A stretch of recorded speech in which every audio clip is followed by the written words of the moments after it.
Hey, Sean here, and normally on my channel I talk about movies way too much. Today we're going to talk about something not quite as fun, but a lot more important, and that is, today I am 6 years sober. If you're new to my channel or aren't familiar with my story, essentially before I did YouTube, I was a youth pastor at my church for 8 years working with the teenagers. I was the backup preacher, and in the last 3 years that I was a pastor there, I had a serious addiction to alcohol, where that became my coping mechanism, and it was totally out of control, and led to a point in time where when I finally decided to seek help meant I lost my career, I lost my reputation as well-behaved pastor guy, and I had no clue what my future was going to be. It just kind of devastated things to the extent that when I started this YouTube channel, I was unemployed because of my alcohol addiction. I was in intensive outpatient rehab with literally heroin addicts and people like that. And then the only work I could get was building desks actually at the school where my children go to now, with a bunch of kind of, once again, people that the only employment they could get was kind of temp hourly work like that. And I went from having this big reputation to having no prospect, no future. And it was a very humbling experience. And so much of what drove all of that for me was I believed this lie that if I come clean, if I tell people what I'm struggling with, if I seek help and let this gets out there, if people find out that I've been struggling, my life is over with. That my reputation will be ruined, I'll lose my career, and there's nothing in the future that for me if people find out. So it led to the second lie: I got to fix myself. So for 3 years, I was trying to fix myself. And when you're struggling, you're not supposed to do it alone. We're supposed to live in community with other people. And so that 1-2 punch that I'll fix myself, and then maybe I'll confess some of this stuff. I'll let people know once I fix myself. That set of lies led to just years of just pain for me, for my family, and had just dire consequences for several years. But they were lies. The lie that my life would be over with, it was nonsense. In fact, the only way for me to really live, really get my life back, get control of it, get my family back, was to get the help that I needed. Because the lie that my life would be over with, as if living just shackled to addiction, shackled to alcohol, stressed out of my mind, trying to find excuses to try to feed my addiction for years. That's not living. That's bondage. That's nothing. That's not living at all. The only way to actually get back to living was through the hard process of getting help. And I've kind of, in my previous versions of this video, I've kind of gone into detail about my story, but the quick version of it is that I grew up with an alcoholic father that was, I didn't realize it at the time, but he was abusive, physically abusive, and not on a daily basis, not on a regular basis really even, but there were little stories, little incidents that happened where he was drunk and he would get physical with us. And literally in my 20s, I had these stories that I would tell to people I thought they were so funny about how weird my dad was. And one time I was in the middle of telling one of them to someone, and it occurred to me, because I worked with teenagers, if one of my students told me one of these stories, I would be legally obligated to go to the police. I was like, oh, I just realized something about my childhood, that it was a little bit more, even more traumatic than I realized, that I already knew it was pretty traumatic. But eventually my dad drank himself to death when I was only 20 years old. And that was at the 20-year anniversary of that was actually a month ago, that I've now lived half my life without my father because of alcohol. So I didn't drink growing up, and not like I was partying in college. And it wasn't until actually I was over 21 years old whenever I first started drinking. And I was very cautious about it, very intentional not to drink too much, because I knew I probably had those alcoholic genes that he had. And I definitely have an addictive personality. It's one of the reasons I've been successful on YouTube, know as much I do about movies, is I just get really into things, and I don't do just moderation. I don't do a little bit. I go all in, and I knew you get that alcohol thing, it'll probably go really bad for me. And I had mostly kept it under check until a new lie came into the mix, where when I'd been married for 1 year, my apartment with my wife got robbed, like cleaned out. We left town for a couple days, came back to our apartment, and it was just wrecked. Went through everything, just total invasion of our privacy, total loss of sense of security. And so I believe this lie. Well, it's okay to drink drink a lot this time because something bad really happened. And I'm not making a comment about drinking in general. That's a comment about knowing your own boundaries. And I knew, for me, it's a bad idea to give in. It's a bad idea to go all in on drinking and excuse large amounts of drinking. For me personally, I'm not making a statement for people in general, but I knew for me, that's a bad idea. But I believe this lie. Because this was bad enough, it's okay to go against what I know is the wise and smart thing to do for me. And that became a new lie that I believed. And so about a year and a half after that, I started working at the church that I previously mentioned. And it was a pretty stressful first few years there of just some things kind of went down with the church. There's just, sometimes when you clump a lot of people together, drama happens. And I'm still at the church to this day, but it was the most stressful church stuff I've been a part of. And I was kind of the target of a bunch of it, even though I wasn't like responsible for anything that was going on. And so it kind of, once again, kind of gave me this excuse sometimes of I can drink to unwind from all the stress. And also I was having a bunch of success with my ministry too. So it was like driving me to like be kind of workaholic-y, because there was so much success in one area, and then in this other area, there was like all these targets on me and people coming after me. And so there's just a lot of reasons to be like, I just need to decompress when I get home. So it's okay if I regularly unwind on Sunday nights by drinking, which is something regular weekly drink was something I wouldn't do because I knew it wasn't wise for me to do, but because I'm stressed enough, because there's enough going on, because I'm working so hard, I need to unwind. It's okay. And excusing once per week then turned into twice per week.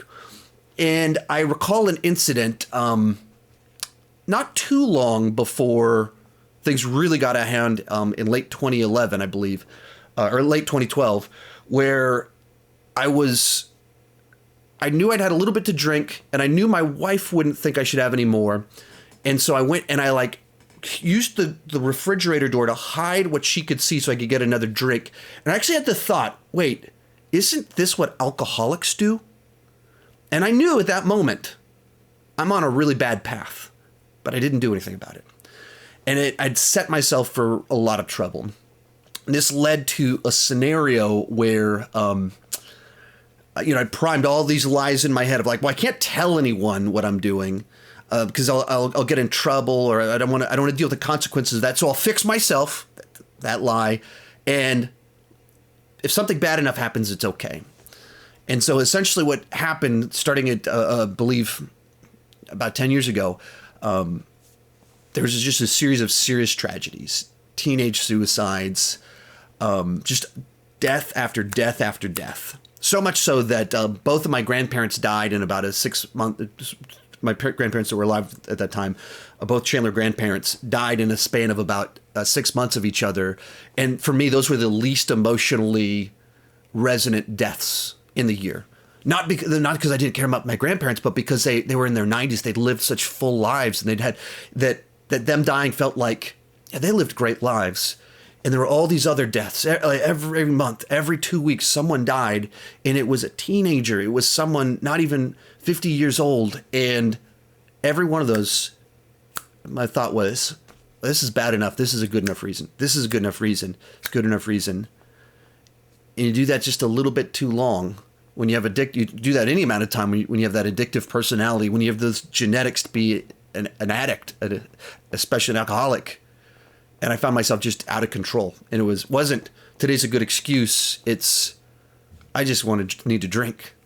And that started in this pattern from 2013 to 2016 of just serious alcoholism, of lying about it, covering things up, and trying to fix myself. And I'd have stretches where I could fix myself for like 3 months through just my willpower. But that's not healthy. That's still addict behavior of like, I got to fix myself. I'll keep it a secret, believing all those lies. So it never stuck. And every time I would relapse, it would get worse and worse and worse and just spiral out of control even quicker. It was just 3 years of just kind of agony. And even now, I have my youngest daughter is, she's 3, turns 4 in a few months. And the whole process of having her is almost a reminder of how much I don't remember about when my 2 oldest kids were that age. When Chloe was born, when Liam was 2, those early stages, I don't remember a lot of it and the way that it played out, because it was just such an awful, traumatic time for me of where I was in this alcoholic state, whether I was just a drunk or a dry drunk. And a dry drunk is someone that's still acting like an alcoholic, but you're not drinking. And that's what I was doing when I was trying to fix myself. It was still filled with lies and deception, but it was trying to do it without alcohol. And so it's just having Karis, where I'm seeing her grow up and all these little phases she's going through, reminds me that I don't have a lot of those memories with my younger kid or older kids, because I was in such a just toxic state of mind. So in 2016, June 5th, it all kind of imploded on me.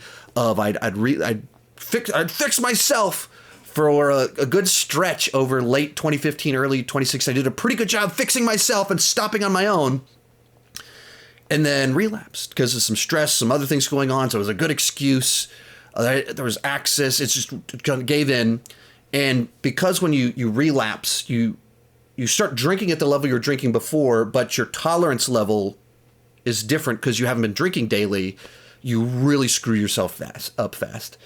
And that's kind of what happened. I just, one of the curses that my father had that led to his own death and that led to so much of my addiction is that we're functional alcoholics, that we can drink at a very dangerous level and still function and still get things done and still be workhorses.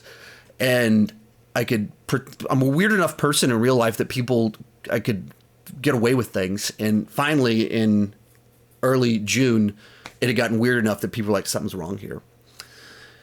And so someone confronted me, and I don't know what would have happened if he hadn't done so, or if I would have just imploded on my own, if I would have just kept going and killed myself through alcohol. I don't know what would have happened, but I certainly wasn't living. And so someone confronted me, and I lied for a couple of days, and then finally was like, gave in, and essentially resigned at the church to do whatever I needed to do, get the help that I needed. And I couldn't do that while being on staff at a church. So resigned, basically went to the church and said, I'll do whatever you guys want me to do. I want to get healthy. I want to keep you guys healthy. I want to do anything I can do to mend bridges here.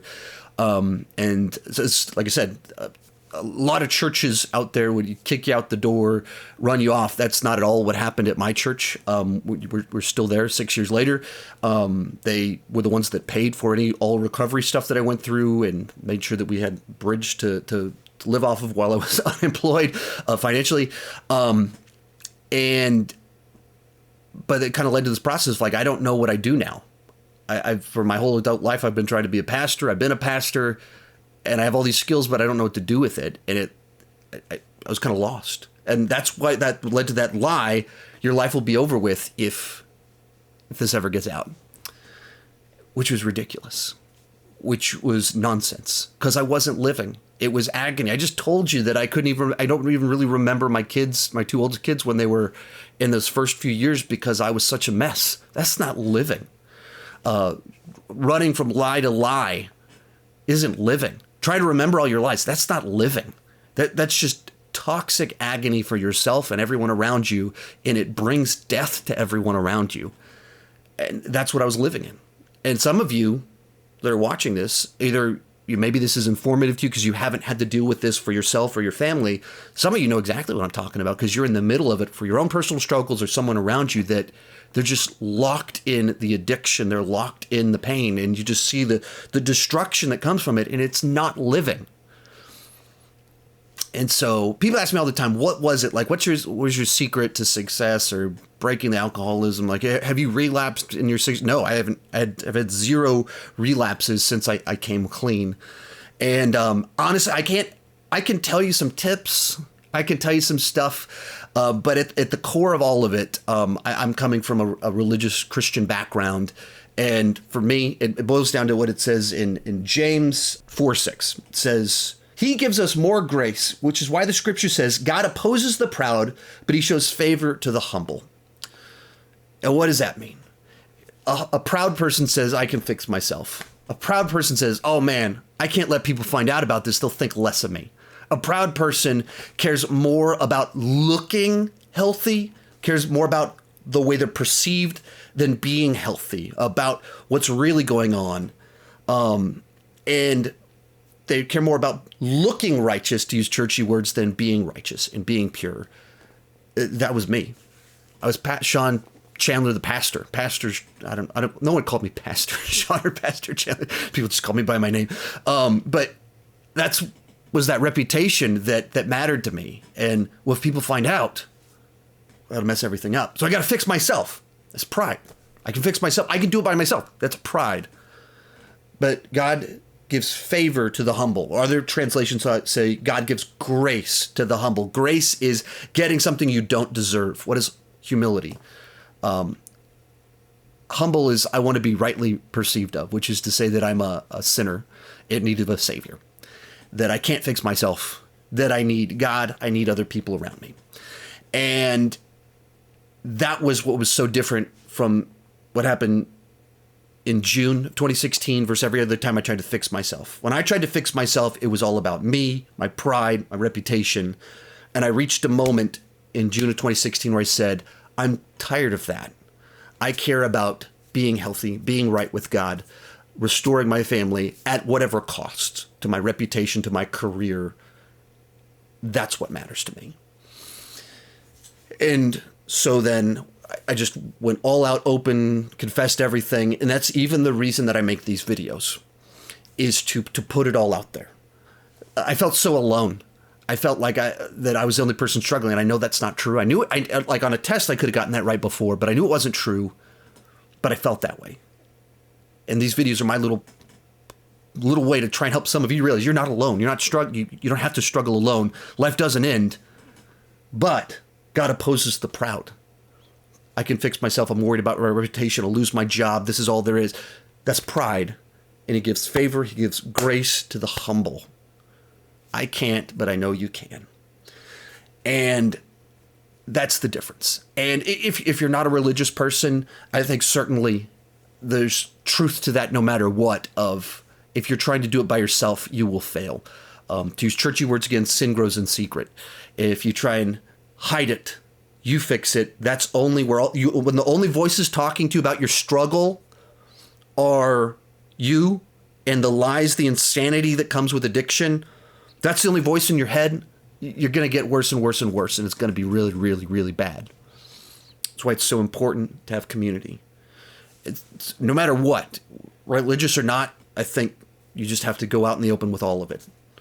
And that's what I did. And beyond that, I said I didn't even trust myself for a while with cash, credit cards, anything like that. I literally didn't have money because I just needed to restrict all access to anything. And had a bunch of people that had permission to ask me anything, look at anything. They had permission because I was an addict that was a liar. And addicts that are liars are people you can't be trusted. And so you need to get people in your life that protect you from yourself. It's certainly during that window of time where you're trying to just break the chains of addiction off of you. But like I said, at the end of the day, I think that the core to transformation isn't I fix myself or just some little tips and tactics. I believe as a person of faith that true life transformation is possible through faith in Jesus. And that's what's transformed my life. I can't, but he can. And he did. And that to me is where life change happens. And where I'm kind of also where I'm kind of going with this, where this 6th anniversary of all this feels a little bit special and plays differently. That recurring lie that I keep bringing up, that I just believed my life would be over with if this came out. If people found out what was going on, my life would be over. The last couple of weeks have actually just like shined a light on how insane that was in this whole totally different sense. So I this year, with the world opening back up after COVID lessening, it's not gone, but it's much less than it was a year ago, certainly 2 years ago, doing a lot more travel. And so 2 weeks ago, I was actually in Florida leading a panel with Cody Leach on how to grow a nerdy YouTube channel. And it's pretty cool because I'm teaching this new thing. Like I thought my life would be over with, and now I'm teaching people how to be successful at the thing that I now do for a living, which is a really cool thing in general. And then right after that, I flew from Florida to Las Vegas, where I was attending a YouTube conference that I just wanted to learn about YouTube, grow in my understanding, thought process, be challenged, and spend some time growing. So I paid to attend this event, and I show up to it, and it's the guy running it. I've interacted with him met him a couple times. I'm walking in to the meeting, and there's a poster of me out front, like a quote from me about being full-time on YouTube. And it was like this surreal moment. Like, I'm attending this just to attend, and the guy's using me as an example of a good example. And a keynote speaker for this whole conference was like Gary Vaynerchuk, who met huge in the social media space. And then in one of the sessions, the guy that was running the event actually brought me up talking about some of my monetization strategies as an example to this room that had 2,000 people in it. And he's talking about me. Why do I say all that? Because I just believed these insane lies that my life would be over with if I came clean. And the only reason that you're even listening to me right now is because I came clean. The only reason I have an audience right now is because I came clean. The only reason I'm able to live and actually have an abundant life is because I humbled myself and came clean. And God opposes the proud. I can fix myself. I can do this. And he gives grace, favor to the humble. And grace is, as I said before, getting what you don't deserve. And I was as an alcoholic that lied to my friends, my family, brought so much pain to the people around me. I didn't deserve, I don't deserve any of this. But God has got his second chances. And no matter where you are, how far you've gone down a path, God is a God of grace and forgiveness, and a God that gives favor to people. And I have been, lucky enough, blessed enough, been given enough grace that now I talk about movies for a living. And that's really cool. And so much of that only came about because I sought the help that I needed. So thank you guys for watching, hearing my story. And if you're struggling, seek help. Get the help that you need. That whether that's confessing it openly, making it public, if that's going to a pastor, go to someone to get help. You don't need to struggle alone. You can't fix yourself. You're not meant to fix yourself. You're meant to live in community. And one of my favorite verses in the Bible, when I was a pastor, I used to use this all the time. But it says in Ephesians 3:20, "Now to him who is able to do immeasurably more than we can ask or imagine, according to his power that is at work within us." And as I just mentioned, that's a verse that I used for years when I was a youth pastor. But I look at the last 6 years of my life, and I see that I've been blessed and been given grace in ways that are immeasurably more than I could have asked or imagined. Of the restoration with my family, success on YouTube, that people care what I have to say. But even in a different sense, every year when I post these videos, people reach out and they appreciate my story. It's inspired some people to seek the help that they've needed.